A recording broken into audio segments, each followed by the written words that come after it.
welcome to Impossible Coin. It's Tegan Somerset and I today. Mm-hmm. And I'm Brian Cartwright.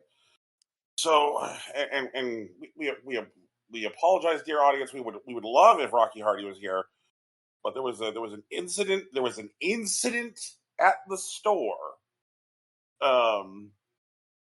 And Rocky is currently sourcing fresh new lettuce for the tacos that he's going to be making. That's you know. Yeah. I was. We found out our lettuce sourcer is not good, full of parasites and stuff. So as I'm sure everyone in the U.S. currently knows. So Rocky is attending the local farmers market to see what we can do. Yeah. It's also a good way for us to support our neighbors, which we love. And you know what? I might as well just admit to what happened. When I said that there was an incident at the store, we had a taco bar set up the same day that we were also hosting a Bomberman tournament. And, yeah. Unfortunately, hosting a Bomberman tournament proved to be bitter irony with those tacos. Yeah. So it's okay. Yeah. We're correcting the problem. We've given 2 hours of free gameplay to all the Bomberman tournament entrants. And also we will be scheduling a follow-up tournament, when everyone is feeling better again. I believe tentatively it's October is when we've scheduled it for, so we'll see how it goes. Anyway.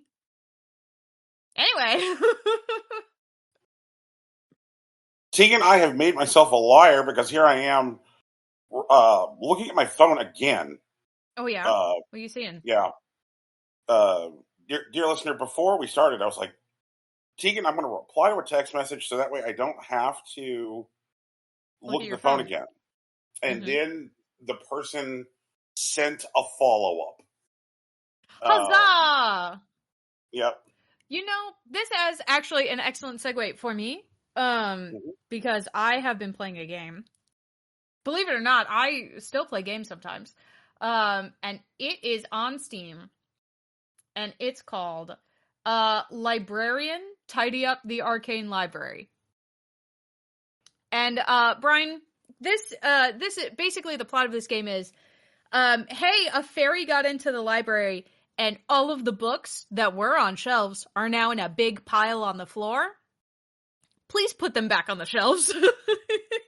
Oh. So if you like tedious organizing, this is a game for you. Let me tell you what. I've played this game like I think I'm on my 4th technical playthrough right now because I've been trying to get all the achievements. The only one I don't think I'm going to be able to do is tidy up the library in under 3 hours. I don't think that's possible for me, which is fine. But one of the book series is about quote unquote the other world.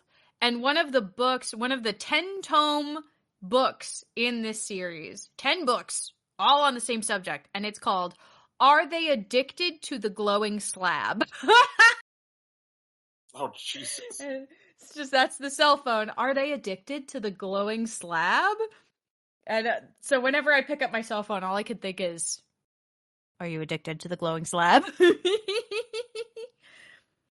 There's also like such fun titles in that particular section as they're summoned from the other world and want 3 years of experience, and they call their mana dark matter. Nice. I'm looking at this thing now. Yeah, it's got all kinds of fun books. There's a section on like magical beasts, which is really fun. There's a section on stealth magic. There's a series called The Psychology of Backseat Gaming. Now, you can't read any of these books, unfortunately, because I feel like they would be amazing. But I love the thought of these books existing, It's just delightful to me. I want to put them in my next, fantasy campaign. Oh, God. I'm looking at a oh Mm-hmm. no with 3,072 books to organize. Yep. It may seem like an overwhelming task at first. Yep. Um, but as you stack books, you unlock magical abilities. Yep. Uh, Mm-hmm. Yep. Yep. Yep. Yep. Yep. I will say I purchased this game before Steam's like AI disclosure thing popped up, mhm. and they did disclose that initially the paintings, there are 4 paintings in the library, they're just landscapes, like generic landscapes, and those were Right. done with AI. um but I believe they either have been or are being replaced. um but none of the like books or anything, none of the like room stuff was generated with AI. So I don't. It's one of those like I don't understand. Like, I don't understand either. I think genuinely this dude did not think it was gonna blow up like it did. So, you hmm, know. But there is only at this point one achievement I haven't gotten, and it's to complete the game within 3 hours. And I don't think I'm gonna get that achievement, honestly. I have no idea how you would do this game within 3 hours. There is someone who has posted a recording of their speed run, which is an hour and a half. Um, I don't know how they did it. You know, I don't know how they you know, did it. But it's been really it's a nice fun chill time for me, you know? right? Yeah. Um, this makes me think of it's summer games done quick season.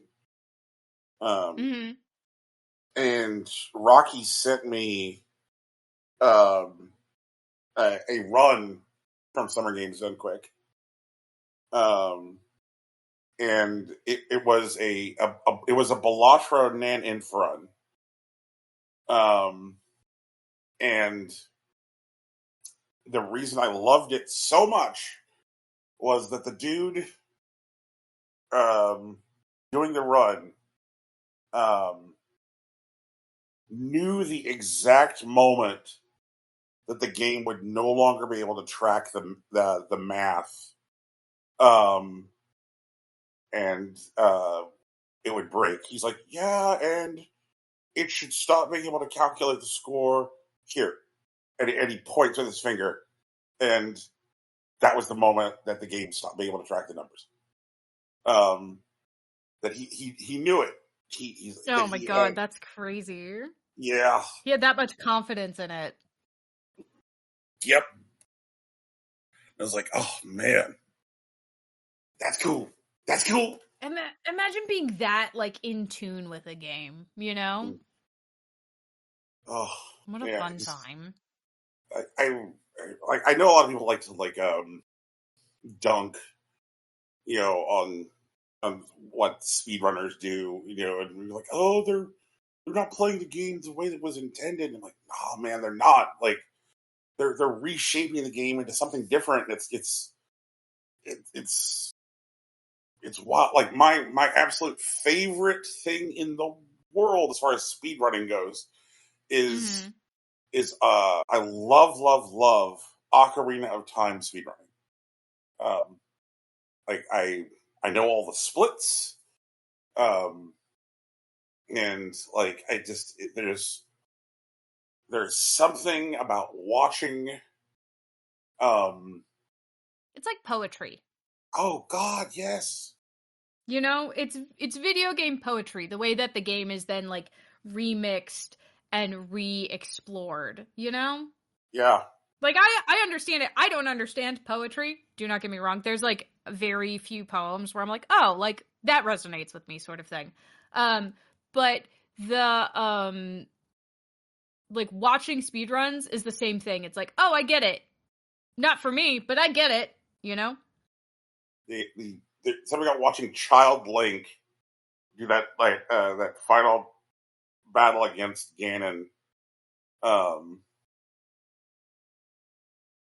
oh man, or uh, I, the I think my favorite part of the ocarina runs is when they in order to have the run work, there's a moment where they have to surrender to RNG, Mhm. um, which is like getting um, knocked down the tower, um, Okay. and it's basically a dice roll, um, because in order to like get down fast enough that the run will work, it's only a Mhm. 17% chance. Um, and I'm like, oh man, that's that. Oh, and, but I'm like, you know what? Like, I guess that's you get up, you dust yourself off, and you go back because like when because that means that 83% of the time the run's not gonna work. Mhm. Um, The run's not man, gonna run. It's gonna walk yeah, or jog, perhaps. jogging, if you will. Mm. Oh man, so I guess we got stuff to talk about today. Um, I think one of the first things I want to talk about is this incredibly awful statement that was issued by Bethesda. Um, Mhm. did have you seen the statement, Tegan? Do you have thoughts on the Mm. statement? I have no idea what you're talking about. Okay, I'm delighted to report that I have no idea what you're talking about. oh, very nice, very nice. Um, let's see here. So there has been this like bloodletting going on across Xbox, Mhm. um, where there's now like various studios have been spun off, Mhm. Remade independent, as it were. right, and there's been Which, some like, updates. I do remember a time when we were complaining that they were absorbing too many studios. So, Oh, for sure. um and I think that, I mean, the thing is that like the damage that Microsoft has done to the game industry is now core and fundamental. Like it's like they have done catastrophic damage to the game industry, which is funny because Sony has also done catastrophic damage to the game industry, um, and both companies are now essentially like betting on a single video game to save them later this year. It's amazing. Um, uh, like there has been like Microsoft has been understandably and reasonably catching a lot of heat because in addition to spinning off these studios, they have also announced that they will be doing a significant number of layoffs. So, like, even if your studio survives, um, there's a chance that uh, that your individual job will not if you work at Xbox. mhm. Um, They laid off. It was like 1,600 people already, and they're laying yeah, off an additional 1,600 later. right. Um, like one particular thing that happened is that so many of the senior developers and programmers who created the id Tech engine at id have been laid off. That like the smoke on the street is that if they were to like they could not go into production on like a new Doom right now because Oh there's not boy. enough. Yeah, there's not enough people around who understand how id Tech works. Oh no. Well, that's Yeah, no good. yeah. So like id exists like as a subsidiary of, and and again it's one of those like layers of layers of layers. Like id is technically a subsidiary of Bethesda, but in Bethesda is Mhm. a subsidiary of Xbox.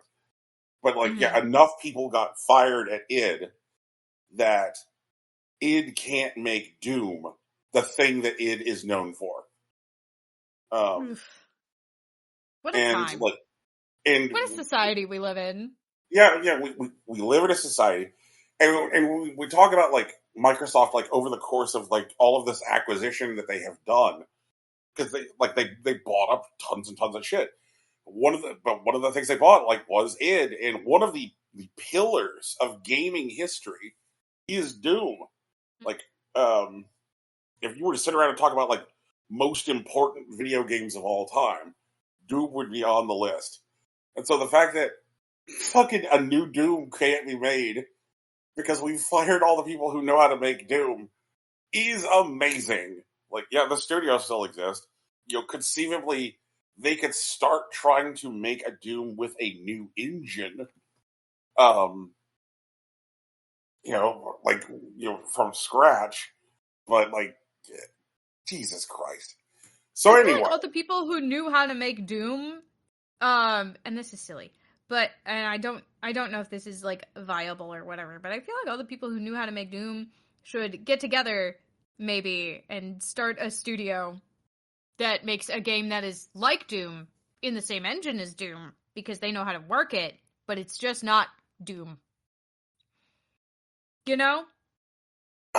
they can do most of that. They wouldn't be able. The engine was proprietary, Mm-hmm. but they would be able to do the rest of that. They would understand they'd be able to get the mouth feel, so to speak. They could get It's a the game that sort of runs exactly like Doom, but it's a new engine because we had to rebuild the engine from scratch. right. You know? Yeah. So it's not the same. It's not Doom, so you can't get in trouble. But it's Yep. Doom. Yep. Maybe instead of fighting demons from hell, you're fighting angels from heaven. You know? There we go. Shin Megami Tensei it. Whatever. I said all of those names wrong. I'm so sorry. Shin Megami Tensei. There. I said it correctly this time. Jeez. But Wait, is yeah, it not Shin Megami Tensei? no, it's Tensei, I think. Oh no. I don't know. I don't play that game, so who knows? Rocky's not here to correct me. Rocky can correct me in post. Rocky, insert a vocal clip of yourself saying the right pronunciation. It would. I fully expect a text message going, I'm not doing that. I. I mean, I. Goodness gracious! I guess it would stand to reason that the world's most difficult video game has been defeating me even in pronouncing its name. Is it the world's most difficult video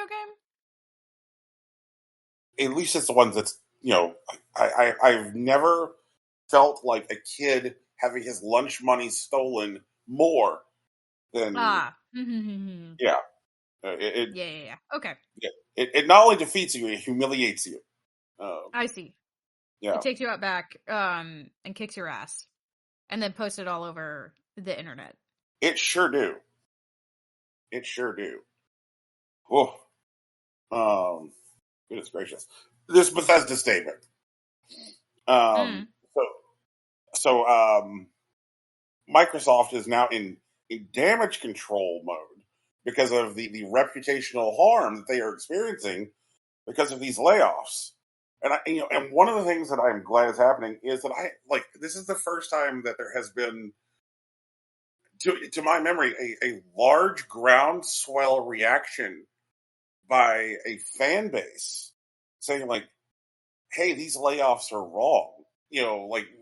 Historically, the way it has worked is something happens in the game industry which is just morally wrong, and then the company that did the thing will come out and they will jangle their keys in front of the fucking fans and be like, "Hey guys, do you want a new fill-in game here?" And people will then just be quiet and go "Oh yeah, I do want a new, you know, Power Man 5000 or whatever the fuck." And now that they're being offered entry in familiar franchise, they'll lose their moral fortitude. And that doesn't seem to be happening right now amongst the Xbox fans. And I'm like, oh, wow, I'm proud of you dorks. That's really cool. It's cool that you're pissed off. It's cool that you're like, these layoffs are bad. It's cool that you're like, the statements from, Ashley Sharma and Matt Booty are not enough.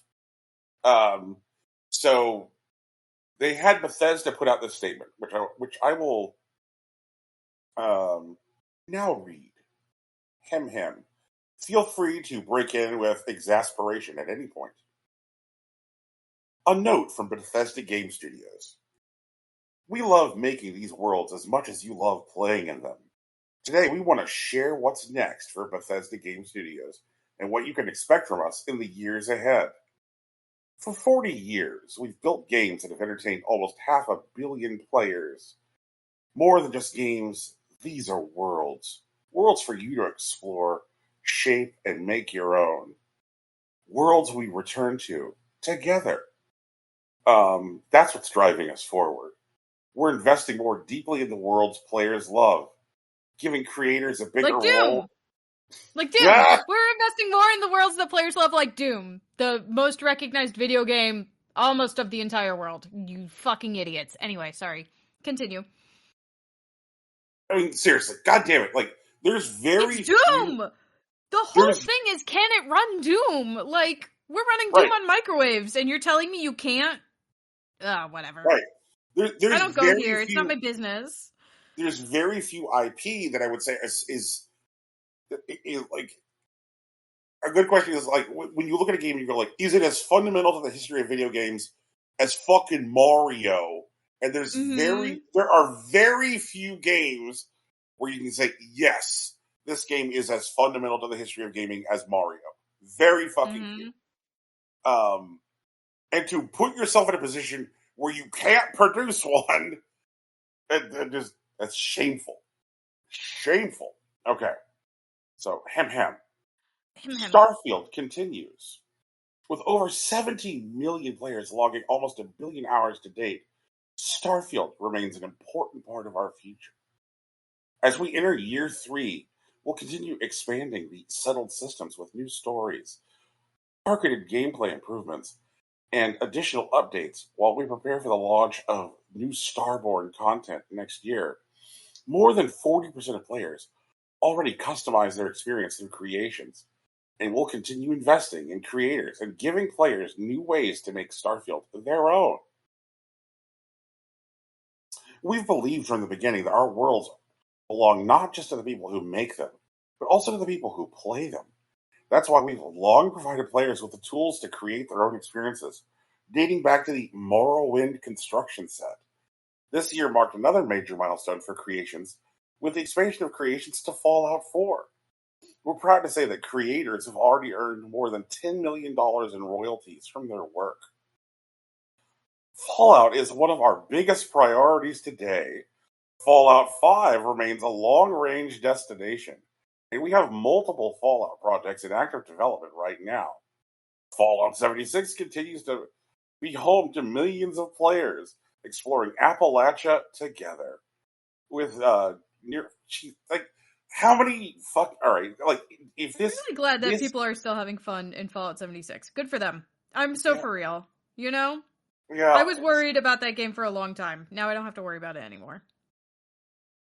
Like, there's, like, this statement could be a drinking game. Like, if they say together, or home, or future, Fallout 76 continues to be home to millions of players exploring Appalachia together. With nearly 70 free updates released to date, the journey is far from over. In fact, we have a major Fallout 76 expansion planned for next year, Raven Rock, a prequel to Fallout 3. Fallout 4, the most award-winning game in the franchise, just celebrated its 10-year anniversary and recently passed 35 million copies sold, continuing to attract new audiences every year. We also know that many players want to revisit previous Fallout experiences. While we're not announcing any dates today, we have been working on remasters for both Fallout 3 and New Vegas. Fallout Shelter continues to be the most popular way to experience Fallout on the go. And I'm like, okay, well, what other way is there to experience Fallout on the go? On your Steam Deck, obviously. Yeah, there's Obviously on your Steam Deck. Obviously. They just don't want to say that. Or your ROG ally, I guess. there's more ahead for Fallout Shelter, including new seasons. An unscripted Fallout Shelter television project is in the works with our partners at Amazon Studios and Kilter Films. What? What? Um, we'd like to congratulate That could be Kilter Films. cool. That could be cool. A Fallout TV show could be cool. I mean, there's already You the know? Fallout TV show. They're talking about the Fallout reality TV show. Oh, that, you know what? Actually, that could also be fun. I feel like the people who like Love Island would really dig, like, you're also in an apocalyptic bunker thing. You And know? Tegan, what the fuck is Love Yeah. Island? You know what Love Island is. I do? This is a bit. Yeah. Rocky has. No. You know Wait, the show Too Hot to Handle? Do you remember? Yeah. Do you remember Too Hot to Handle? Okay, it's Yes. that. It's that. It's a bunch of hot people on an island, but they're trying to find like a relationship. Okay. All right. That's it. The only reason I know about it is because on this season there were a bunch of people who were pronouncing what I would consider common words incorrectly. And there was a bunch of people online saying the youth can't read because they can't say these words correctly. And I'm sitting there going, incorrect. They can read because they've seen those words. Those are large words that they have seen in text form. They have never heard those words, and they were not taught how to phonetically pronounce words when they were reading, so they don't know how to say them. These kids are reading, they're just not they're not hearing the large word then, and they are using them correctly in a sentence. Like, it's a whole thing. Anyway, whatever. It doesn't matter. That's my bit. Anyway. Oh. I think you would watch a couple episodes of Love Island and you would hate watch the rest of the season, you know? You'd be like, what is going on here? I'm eating a ton of popcorn and I'm having a time. And you wouldn't be able to decide if it was a good time or a bad time until later. Oh, that's fair. Let's see here. I'm very sorry. I thought you were doing a bit. Oh, no bit. It It seems was like one of your those things. particular like brand of junk food television, if that makes sense. From what I've seen, like very third person. Rocky may have a different opinion. You know? Oh, okay. Let's see here. Continuing on through this here Bethesda statement, we won't host a traditional Fallout Day broadcast this year. We're already planning something special for Fallout's 30th anniversary in 2027, when Fallout Day will be celebrated live in Washington, D.C. What? Um, Hey, that's a bold statement. What are we doing? What are you going to do with all the Fallout fans in Washington, D.C.? what are you going to do? Well, well, baby insurgency? I don't know.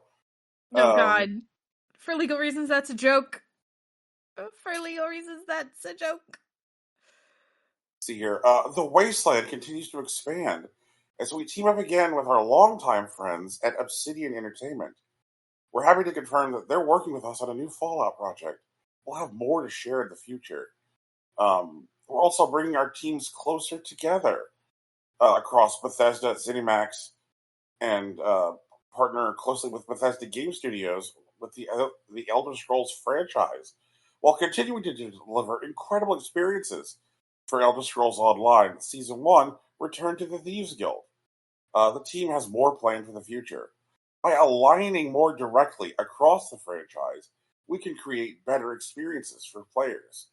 By bringing our teams closer together, It's helping us build a stronger foundation for everything we create next.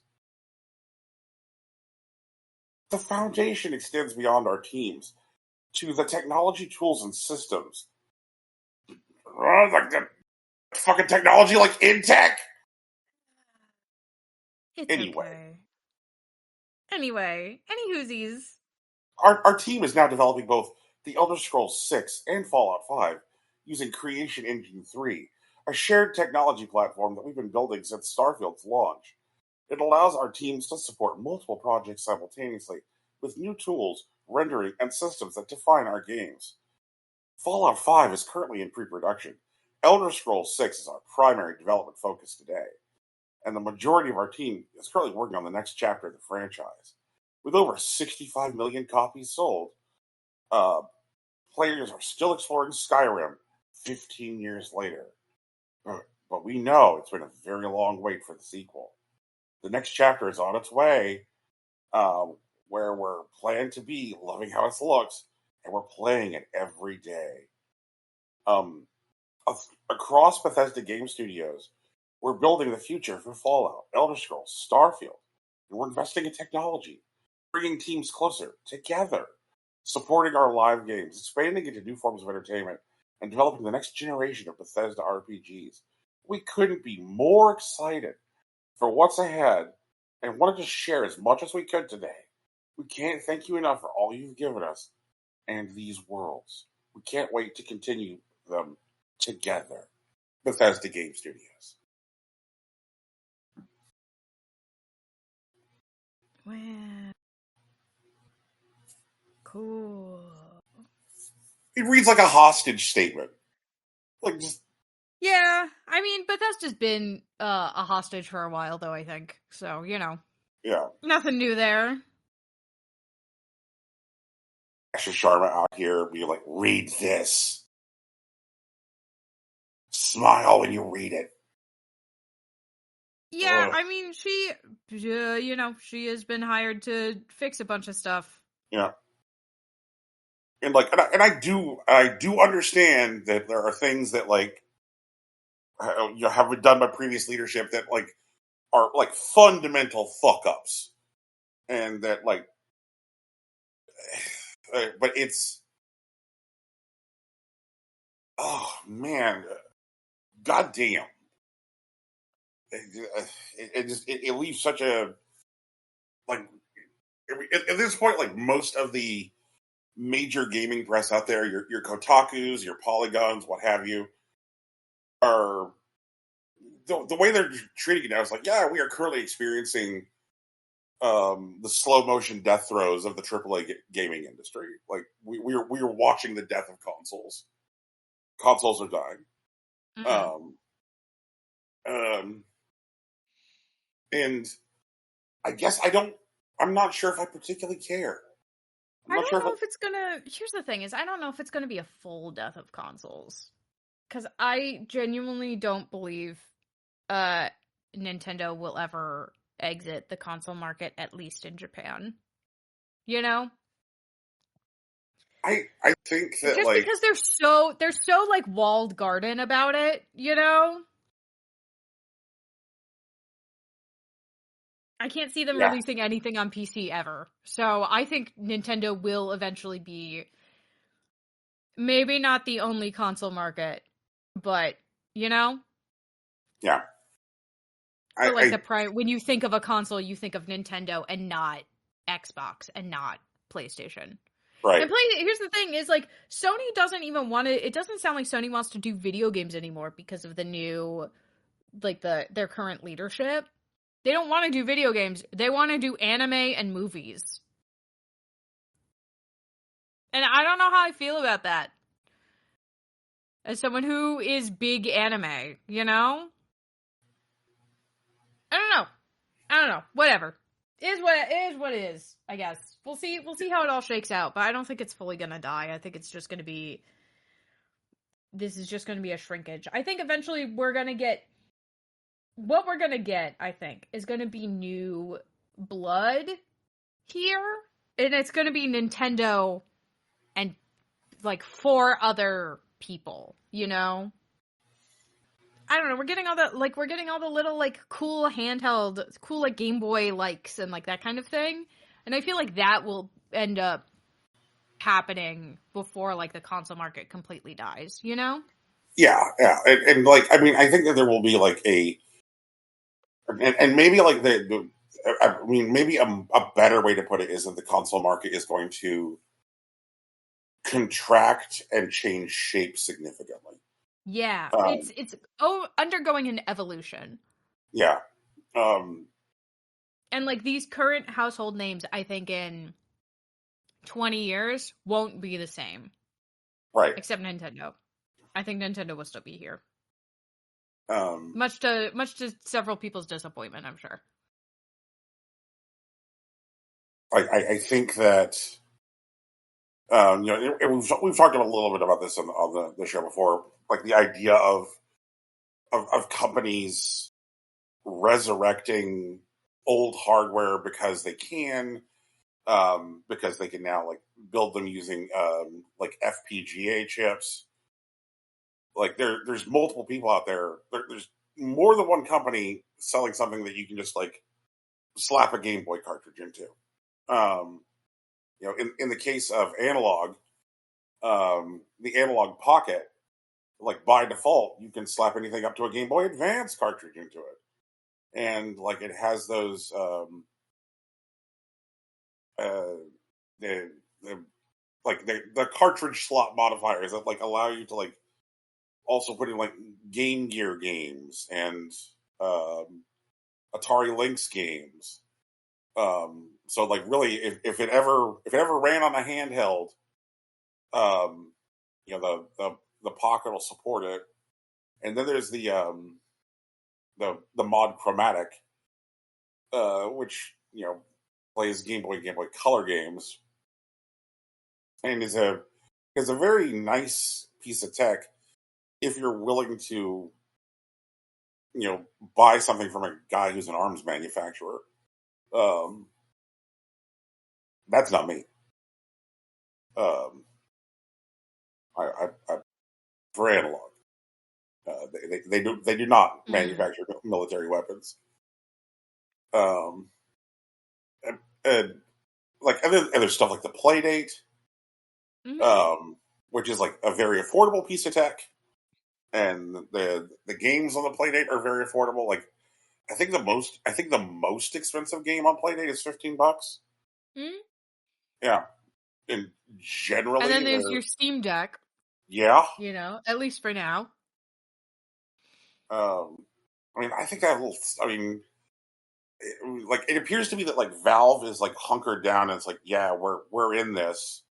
Um, They're releasing an exorbitantly priced Steam machine, which is just a weird computer, you know? well, A I mean, the weird thing is, tiny computer. I will say, it is very small, like compact, which is good, I think. Most I mean, towers are huge. I mean, the thing about the Steam machine is it is a consoleized experience.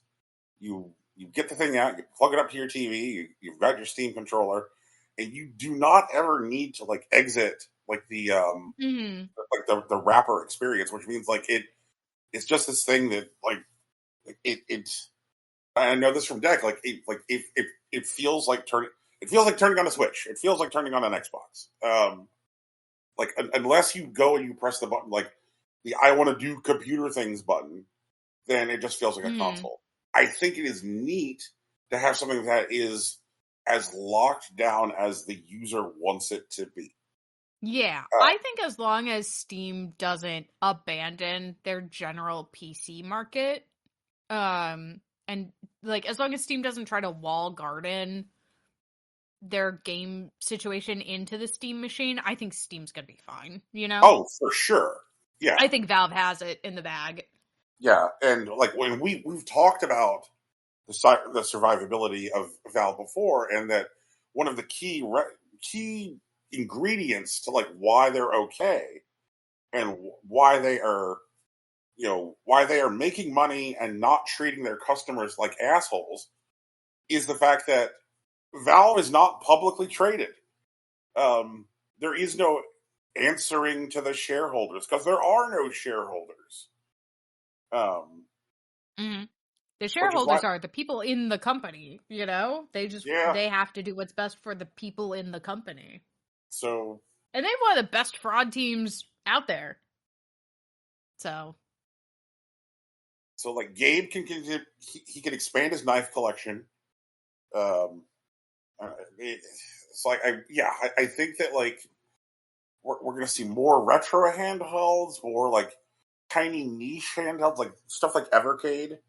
Um, um, like other things in like the console space will be like, like again, a thing that I would if I could go back in time, like even just like 3-4 years on this show, and say like, Brian, you're going to utter the following sentence and mean it. Atari is doing very well right now. yeah, I think past you would be like, yeah, right, Yeah, but they're selling it. They're selling Atari 2600s. They're selling uh, like repackages of vintage games. They're selling new games for the console. They're selling games for PC. But they have managed to become this like robust lifestyle brand, where like young people younger than you or I, Tegan, kind of like have this like mythic association of like Atari, like, oh wow, these are my grandparents' video games, and Jesus Yep. Christ, they're young enough and Atari is old enough that that's true. It's somehow they have like been able to like find a spot and find a niche and are out there selling hardware. Um, I do want to mention like after this Bethesda statement, which is just awful, this hostage statement. There's something else that people figured out this week and has picked up some traction, which is that in about a third of the markets right now, which are supported by Sony. Um, in 32% of the markets serviced by PlayStation, people can buy disc-based games, but for some reason or another, either because of the quality of internet at a national level, or because of regulatory issues related to um, uh, e-commerce in those spaces, you can't buy games digitally in those countries. So Sony's in the market as a purveyor of disc-based games in those spaces. For example, Until like April of 2027. right. So like for example, like if When you they live in discontinue because they're fucking stupid. right. So like for example, like if you live in the former Soviet Republic of Georgia, Sony is officially in the market, but there is no online PlayStation store in Georgia. And so somebody went to Sony and said, like, hey, there are multiple countries that you service right now where there are discs but no online store. And their response is, yeah, we're going to be withdrawing from those markets. Sony believes that they can make up for the loss in hardware and game sales from these markets, because people in the remaining markets will be buying more games. Incorrect. So Yeah. incorrect. Ah, well. Yeah. They'll learn it the hard way. They're good. There is so much learning at the hard way going on here at I Sony know. and I don't. Here's Microsoft. the thing. I don't understand why all these guys need to learn it the hard way. We've definitely taught them this lesson before, But well, Like whatever. They'll how figure many it times out. do we have to They'll teach figure you, it old out. man? Like, just like part of the problem is absolutely every company's like head dive into generative AI, you know, and then yeah, the response of the companies who make RAM and computer chips just being like, yeah, we're artificially inflating the price because we can, because all these major companies are going to be buying up our shit, and also we're discontinuing sales to the regular people. Like, fucking stupid. Okay, so you want digital sales and no one's going to be able to afford a hard drive to fucking put your digital ass game on, and you're going to charge us all, you know, $40 extra for a game that we aren't even sure we're going to like, and you're not going to let us return them if we don't like it. Fuck off, you know? That's cool. My gaming backlog is so huge that I'll never be able to play anything. I might actually be able to play everything now. yeah. Oh well. For what it is worth, again, gaming platforms where I have effectively self-serviced a digital refund, where I got a game, opened the game, played the game for some number of minutes, and said, "You know what? Fuck this." I did that on Steam, where I bought a game called Taxi Chaos, and I fired up Taxi Chaos. Realized that Taxi Chaos was bad, was very bad. Um, and I knew that as long as I had played Taxi Chaos for less than 3 hours, I could go to Steam and be like, "Hello, hi, please revoke my license for Taxi Chaos and give me my money back." And that's what I did. Um, but like other platform holders definitely um, like hide their digital refunds, or they add more layers to them to make them more onerous to complete. Um, it's a whole thing. Damn. Ugh. Uh, Oh it well. just Oh well. They'll figure it out or they won't. I don't know. You know, um I'm tired of being annoyed. so baffling statement. Um, it's been a while since we've really talked about the way that GameStop is being run. Um, and like there are things afoot over at GameStop which are not really to be understood. So like GameStop CEO is this guy named Ryan Cohen, and we didn't really talk about this on the show earlier, but like earlier this year, Ryan Cohen, and by the way, his background before he came to GameStop, um, he founded Chewy.com. That's right. His background. Is Um, pet food and supplies. yes, yeah. Chewy has like the best customer service though, so that would be a market improvement for GameStop. Yeah, yeah. So when PetSmart bought him out, he had a whole bunch of money, um, and um, when when people started trying to meme the stock for GameStonk, Mm-hmm. um, he was one of the people participating in the meme stonking, um, and he eventually like got on the board of GameStop along with a couple of his homies from Chewy who were part of the Chewy buyout. And he ended up getting eventually installed in his as CEO. Um, and he's he's been trying to like position GameStop as like an attractive buy to a larger company. Mm-hmm. But I mean, the conventional wisdom on Wall Street is still that like GameStop's GameStop's days are numbered, and that it will, that the company will perish. Mm. Here's the thing. I think if video game companies stop selling physical games, I think GameStop will thrive instead. You know? Similar to a library. You can try a game. If you don't like it, you can take it back. You know? I don't know. Maybe that's just me.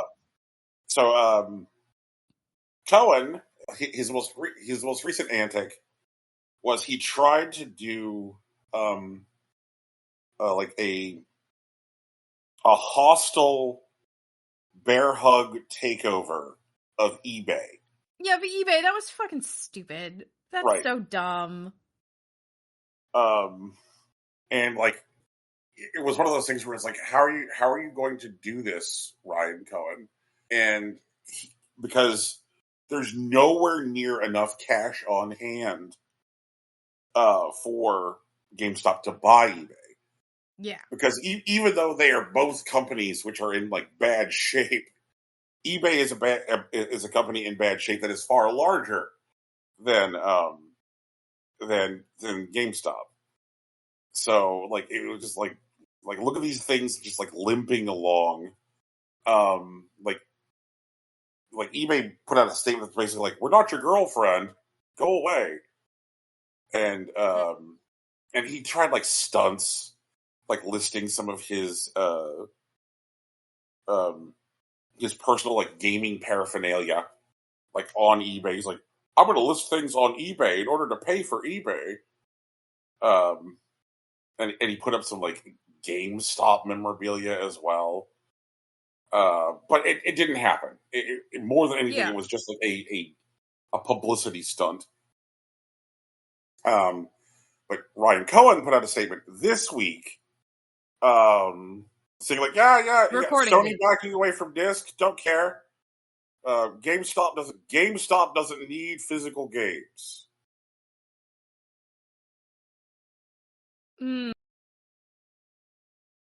Okay.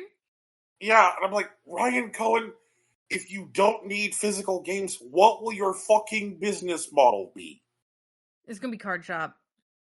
It's gonna be Pokemon cards. I bet you $100 it's gonna be Pokemon cards. Oh, for sure. For fucking sure. Stupid. Why? I'm tired of stupid men being in charge of things I like. I'm so for real. This isn't a dig at like anybody in particular, but like God, do you want to ruin something real quick? Put a dumbass man in charge. And I'm just so like confounded. I'm like, Jesus Christ, man! Like if you're a store that sells hammers, right? And you get out there, you issue a statement that says, "We don't need fucking hammers to run the hammer store." Like, it's like, motherfucker, are you sure? Yeah, Jesus Christ. Have you seen what you sell? They're not, and like, here's the thing: is like, Steam is getting rid of gift cards because of all the fraud. Like, fraudsters literally ruined Steam gift cards for the rest of us. So, like, what will you sell? Because you aren't going to be able to sell digital games at that point. You know, Steam doesn't issue you, like, the entire Steam catalog isn't in the fucking GameStop POS. You know, how are you going to sell any games if they stop supporting physical games? Right. You know, you're not going to become a Comp USA or something.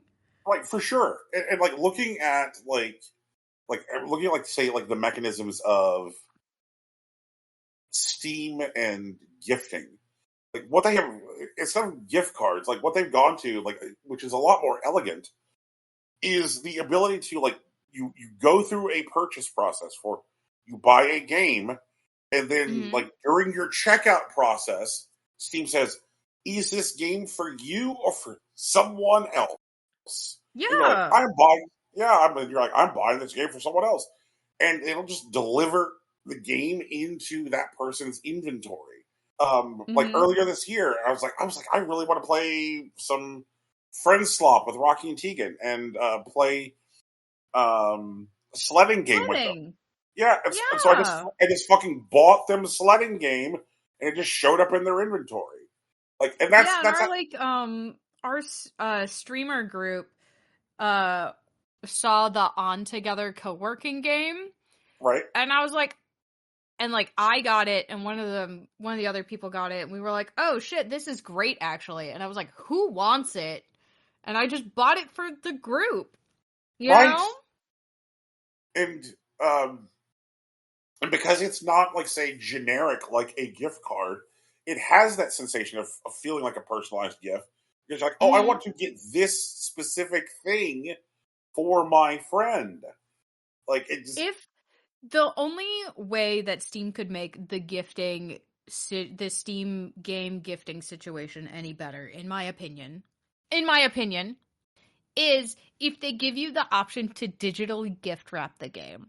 Where like it'll be like a gift is waiting in your inventory and it won't tell you what game it is, and like it's in like they have like a wrapping paper skin over top of it, and you get to click it and it does like an opening animation, you know?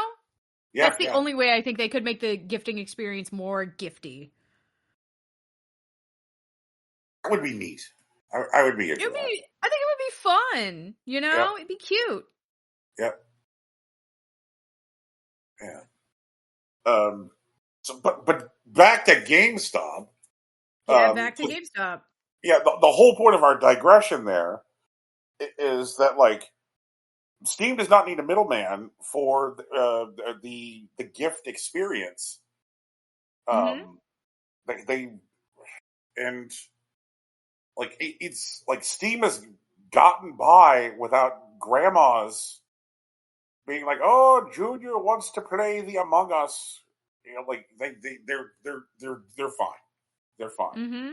They don't need gift cards. You know, like hanging off peg hooks. Um, so I don't like they cannot get by. Um, like they have not done things. They have not behaved in such a way as to create like the sensation that the brand is intrinsic to a community. People are not going to like keep on going to a GameStop. You're like, oh well, you know, like I've got to support my GameStop. Like they don't feel fundamental to a community, which is funny because during COVID they were out here like, oh yeah, we have to stay open because we're fundamental to the community. We're essential. We're essential because we sell keyboards and mice. Yep. And like Which like they're fair enough, and I'm sure those like those the buy online pick up via door like system really did save a lot of like parents and bored people, you know? Like we can't underestimate the value of like I'm bored in my home and there's nothing to do and I hate everything that's going on. Like, you know? But I don't think I think they think they're hot shit and they're not. you know And I think it's the guy in charge's problem and fault. And I hate everything that's happening there. it just it leaves such a A bad bad taste. taste. Yeah, it's gross. Yeah, like come on. Um, Like my local GameStop did used to be the cool fun place to hang out, you know? And then right. they destroyed it. It's a Wingstop now. It's a different kind of stop. you know what Wingstop will never say, Tegan? Hmm. We don't need wings here at Wingstop. Yeah, you're right. You know what? You're right. They do two things. They do wings and they do chicken tenders, which are just wings but bigger. Chicken tenders are boneless wings but large. Send tweet. Like, You know? we could get by on the celery sticks. Like they'll never say that they can Absolutely get by on not. the celery No, sticks. absolutely not. Yeah. Oh, Lord. Um, so So I mean, I will say this: like, Hmm. I do love seeing the rise of mom and pop game shops. Um, Mm-hmm. you know, like independent game stores are uh, like flourishing like they never have before. Like, admittedly, I'm in one of the best cities in the country for independent game Mm-hmm. shops, and also how that ended up being Phoenix, I'll never know. I think Um, it's I this is gonna sound silly. I think it's because of tuberculosis ultimately. But that's okay. We don't have to go wait, through what? all of that. What? Like through because of the like history of like okay, so when tuberculosis was originally a thing, they started sending people to the desert, to New Mexico and to Arizona because they thought the warm, dry air would be better for you. Yeah. Um, and that's how the atom bomb ended up being developed in New Mexico specifically because the head scientist was going to New Mexico anyway because he had tuberculosis.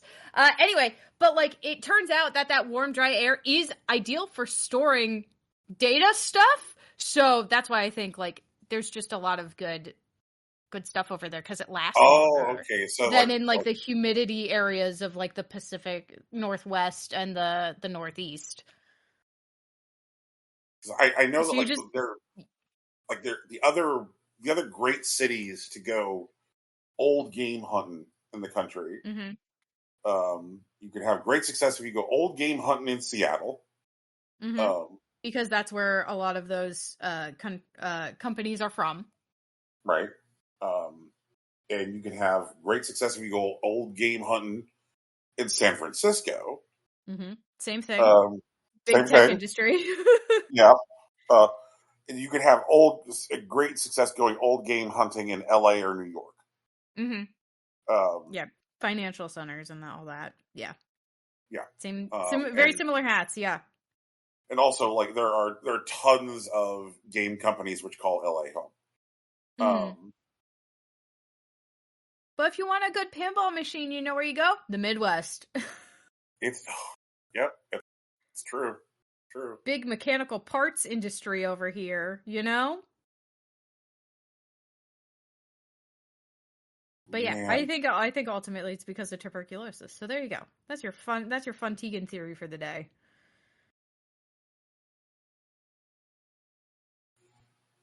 um, but yeah, like I'm. It, is there an independent game shop near you yet? Um it depends on what you mean by near. It's like 30 minutes away. It's also in the same like it's across the street from the same plaza that my closest GameStop is in now.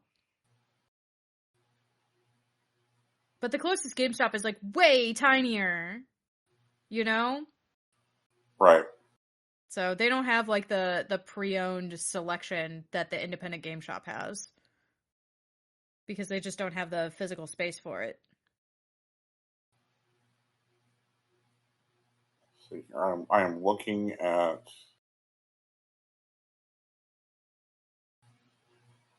a retro game shop. Um, in see, this place is called Forever Games.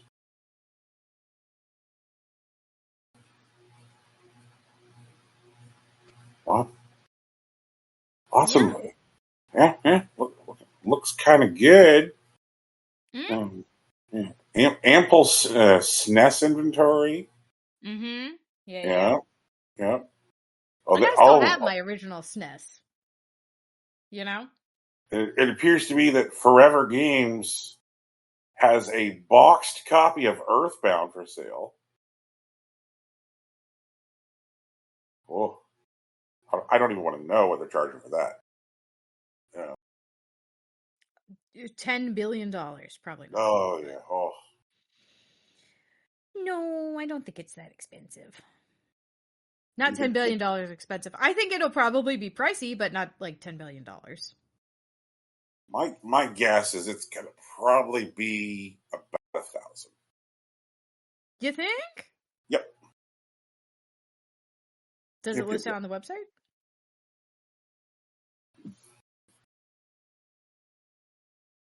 Or Find does out. it just say we have it? Find out. Come in and That's ask what. about it. See here. Shop now. Video games. Oh no! They've got. All right. Yeah, they've got a lot of see here. Junk. Uh, they sell slabbed and rated games there too. Oh no! I hate slabbing and rating. I don't know what that means. Those are words Where that you put it in like aren't you in put my it in this Bible. you put it in this like acrylic thing where it's like all right, you're like you never want to touch the game. Like the whole point of it is Oh, owning. conversation pieces. I Yeah, it's like see. okay, here's a graded object that like some grading authorities were like, oh yeah, the shrink wrap hasn't been damaged at all, and then they're like, okay, we're gonna rate this a 95. Um, we here at the video game rating authority or whatever the hell. And then it gets sealed in a block of plastic with a thing that says it's a 95. Um, it's like, well, I guess this is no longer a video game, and it's now like an investment object. I mean, that sounds great for a museum, you know? Yeah, Or you could always just buy it and open it. Who cares? Who gives a shit? When you buy it, who cares? It's yours now. yeah, yeah. New goal. Have enough money to just buy things and open them.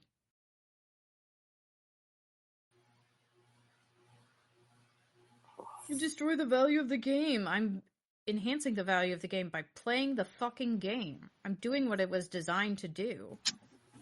Like yes, I am playing the game.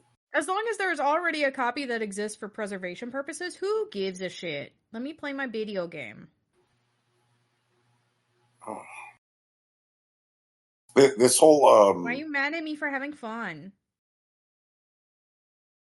one of the conversation is now rolled around to game preservation. In the context of talking about Sony, um, because oh, like if the only way that games can be purchased is digitally from Sony's storefront, then and they do things like say close storefronts like they're doing with the Vita and PS3 storefronts, Mm-hmm. then like what how will game preservation work? Um and like one of the things which has made game preservation viable for like PC is because there's a like it's an open environment, so that way old PC games like are can be like recovered and played and such.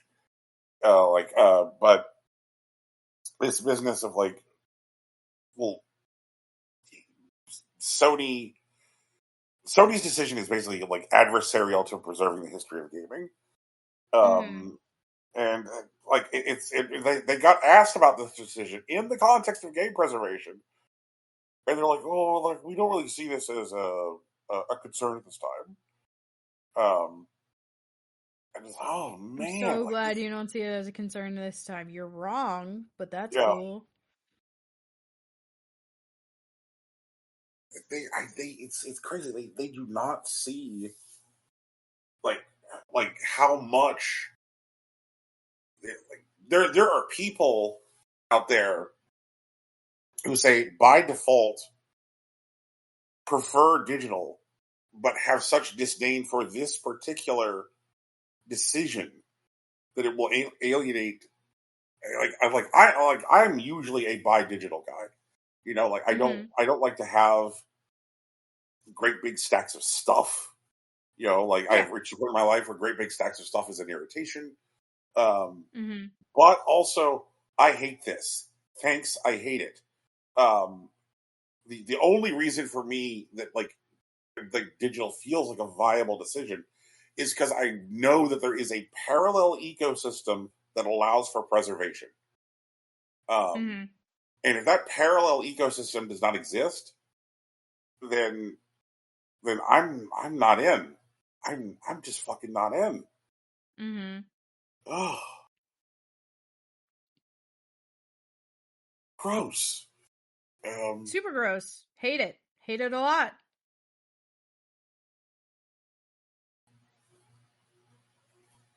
so Tegan, have you been playing anything else other than picking up the library? Other than picking up the library and other than co-working with my friends so that we can get things done, you know? Yep, yep. Which is very goofy, but it is very nice, I will say, for like setting up stream stuff where I'm like, I don't know what I'm doing. Can someone double check my work, please? I can't figure out why it's not doing the thing. Because I am technologically challenged, I will say. I get frustrated very easily with that. But the answer is yes. I started checking out. I bought the DL. There was DLC earlier this year for House Flipper 2, which, as we are aware, I had to do some real life house flipping, and I was like, God, this is way harder than the video game.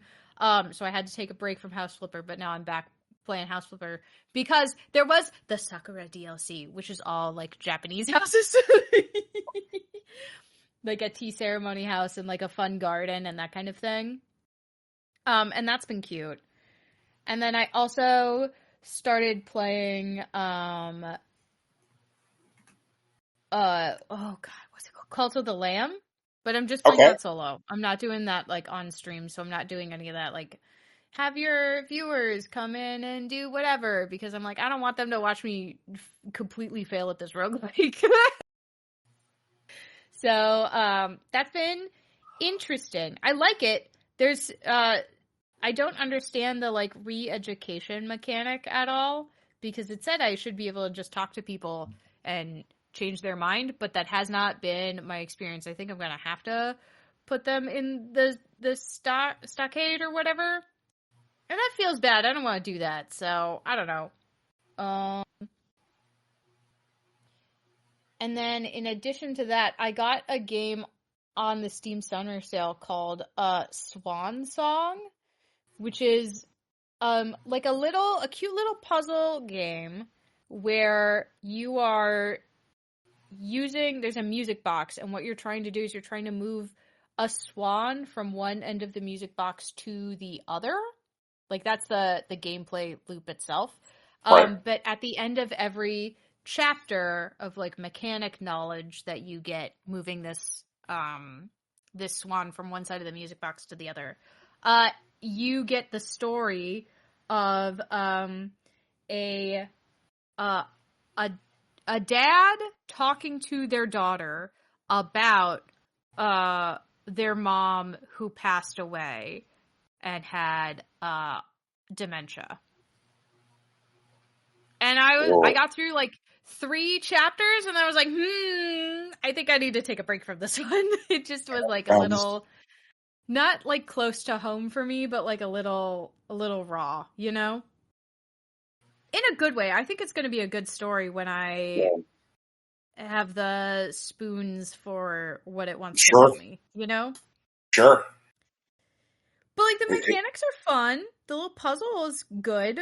The loop is good. It's just a lot emotionally. yeah, In a good way still, but like it is a sure, lot. sure. Let's see here. Nothing much new for me in the last couple of weeks. Yeah? Still popping in on Spell Brigade, um, Mm-hmm. which is very much less fantasy themed vampire survivors. Mm-hmm. Um, that's How's your 007 runs going? I Or need are to get you on back a into break from that. that too?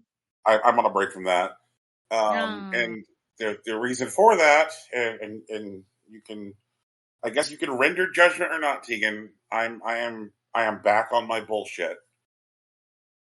Um, On Hearthstone? They released a new expansion, and it lured me back in. No, Brian, no. Why? Well, what was the expansion? Okay, Hang so on, before I pass judgment, what was the expansion? So the premise of the expansion is escape from the Violet Hold. The Violet Hold being a famous prison in Azeroth.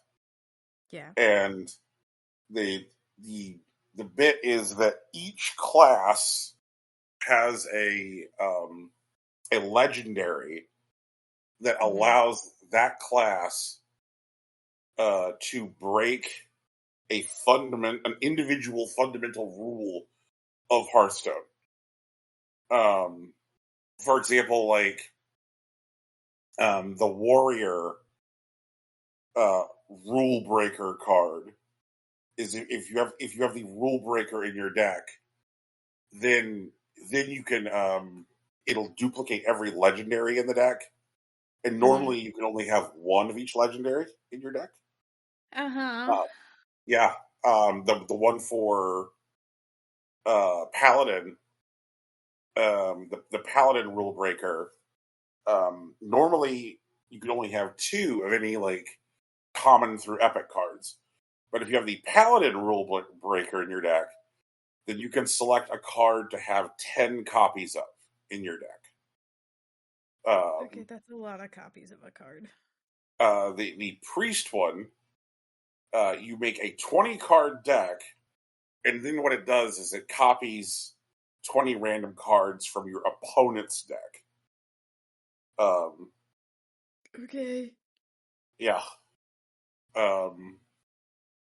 So there's these like each one of the rule breakers like fundamentally like breaks the traditional structure of the game in some way. Like the one for Death Knight gives you a second hero power, so that way you have two different hero powers. One uses mana, one uses corpses, and is pretty neat. There's also this new mechanic now called Prepare, and Prepare is where you spend some percentage of the mana associated with playing a card before you play the card. And generally, these prepare cards are also battle cry cards as well. Okay. So you can prepare the card, which is where you're spending mana associated with playing it, but not playing it. And then the next turn, because you've prepared, the cost has been reduced by however much, and then you can just play it out. There's like one card, Vanessa Van Cleef, Master Thief. When you play her out, her card text, she's not a battle cry card, but her card text reads is, for every card you play, put a battle cry card in your hand that has had its cost reduced by 2. Oh God. Yeah, so that if sounds you very prepare, powerful. yeah, and so if you prepare Vanessa and you prepare her for her full cost, then you can play her out for 0. And if you're doing something like, say, playing her in a rogue deck where cards are naturally cheap because rogues' main function is what's called combo play, which is rewarding the player for playing multiple cards in one turn. So you can do like Vanessa, they like pop, pop, pop, pop, pop, and just like fill your hand with cheap cards. Sometimes this works, sometimes it doesn't, because like the cards you're getting are random. It's a gamble. But yeah, but but since it's doing this off of like every card you play, then it's okay to like get a couple of duds here and there, because like even if something's not necessarily going to move the curve, you can still use it to like create a problem for your opponent. You're like, oh, this is a minion. It's not an ideal minion, but it's a minion. They still have to kill it. Then you have something you can sacrifice for another card. Yeah. So you can play out the just okay minion and see what kind of new minion you get in your hand. There's another one which I enjoy, which what it has is a death rattle, which is unusual for these prepare cards. But it's a 6 mana, 6 attack, 6 health minion with taunt, and life steal, meaning that when things hit it or it hits things, it heals the player controlling it. And it has a death rattle that says like summon a 6 mana minion. So you can kind of get 2 6 mana minions for the price of 1. Right. I see. And because it has taunt, it's a wall of protection, between you and like an aggressive deck. They have to kill that before they can kill you. Yeah. Right. I get it. So so preparing that guy and then just like holding on to him until you just can like create some like insulation for a player. They also introduced in this expansion, there are a small number of minions now that can be played on your opponent's side of the board. Which is interesting. Obviously, they would need to be viable if they were played on your side of the board as well. But these minions like have application for being played on the opponent's side. Like there's one minion who has a battle cry that reads, "Deal 1 damage to all of your own minions twice." And so when you play it on your opponent's side, it's doing that to your opponent's minions. Like, are there times where you want to damage your own minions? Yes. There's tons of warrior spells which like will provide buffs to damaged minions. So and you can't buff a damaged minion unless it's damaged. So that makes sense. Or there's another one of these cards where the battle cry text reads, "Destroy an adjacent minion." Which you will want to do if you're putting it on the other side of the board, because it'll destroy whatever enemy minion you put it next to. I'm picking up what you're putting down. Yeah. Well, I'm not, because this isn't actually a card game, but I get it. Right.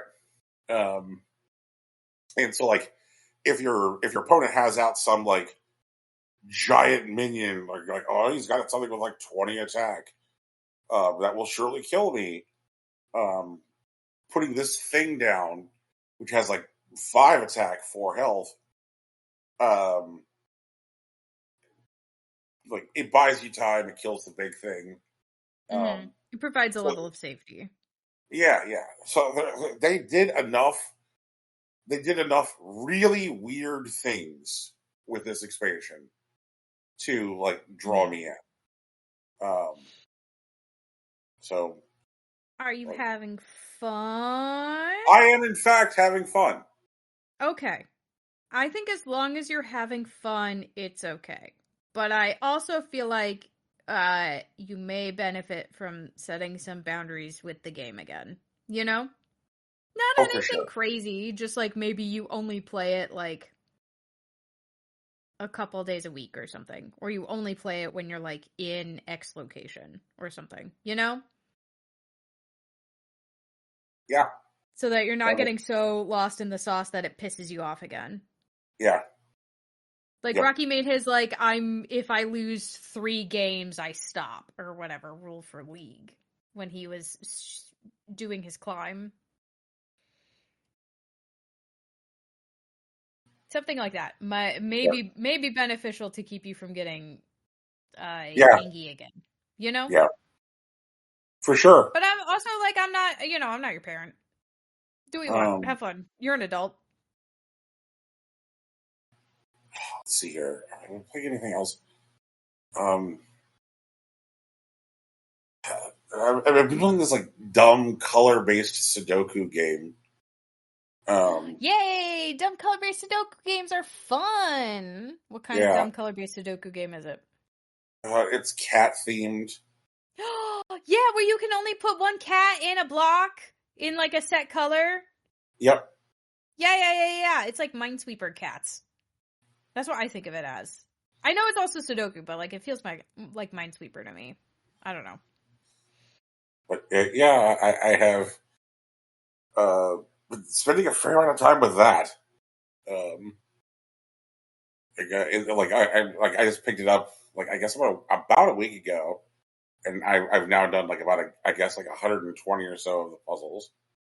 Oh wow, Uh, um, that's pretty good. yeah, it's pretty neat. It's pretty neat. It's pretty neat. Sometimes Yeah, you just need a little like fun mind off game, you know? agreed. The other thing I'm doing is somebody on Rocky and I have a redeem on stream, right? And it's called Pick the Next Game We Play. It is 30,000 channel points currently. And so for 30,000 channel points, you can pick a game for one of us, whoever has the like empty slot to play on stream. And earlier this year, someone redeemed that one of us needed to play Harvestella, and I was like, oh, I own that game. And I got through like chapter 3 on it when I played it by myself, but I didn't actually see the whole game. So like, I'll do it. So now I'm playing Harvestella again. And it's good. I'm having a time. There's a lot of like it is a lot more like miscellaneous character running around than I remembered it being. But also, that is the gameplay loop. Is miscellaneous character funny like anecdotal missions. I'm in the same spot about where I was when I stopped playing last time. So like we're about to hit a spot where everything past this is brand new. I'm in chapter 3, which has 3 parts because you're gathering all of your party members for like the rest of the game.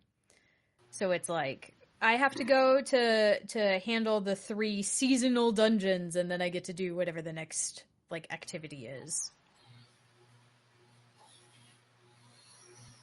It's neat. I'm having a good time. Cool.